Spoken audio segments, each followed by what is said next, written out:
When President Abraham Lincoln took office on March 4, 1861, 7 Southern states had left the United States. He prayed that his address would convince the remaining 4 Southern states to stay, but plantation owners, who depended on enslaved labor, didn't believe Lincoln. One by one, these states deserted to join the new Confederate States of America, waging war against their former country. War broke out on April 12, 1861. On April 17, 1861, Virginia abandoned the United States.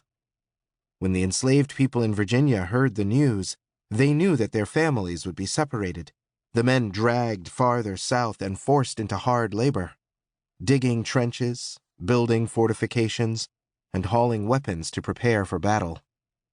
They were desperate to prevent this. They would do anything to be free. Throughout the book, the word Negro is used for historical reasons. It was a term used in the 19th century and found in historical documentation. I have also used the original language of the Confiscation Acts and Emancipation Proclamation, 19th century historical documents. Today, slave and fugitive are considered dehumanizing. Enslaved and freedom seekers are preferred. May 26, 1861. George Scott hid behind a wide ash trunk, his cheek pressed against rough bark. The woods had been his home for 2 years, his bed the cold dirt of a dank cave. But it was far better than being tied to a whipping post.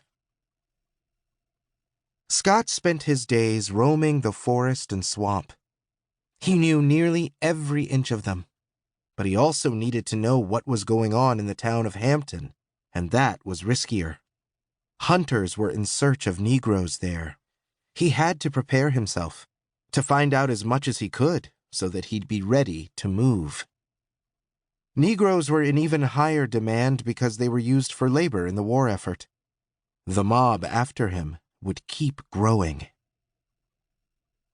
At the edge of a local farm, he overheard field hands whispering as they bent over crops, talking about 3 Negroes and how they had stolen a boat 3 nights since and rowed to the Union fortress nearby, how they hadn't been brought back.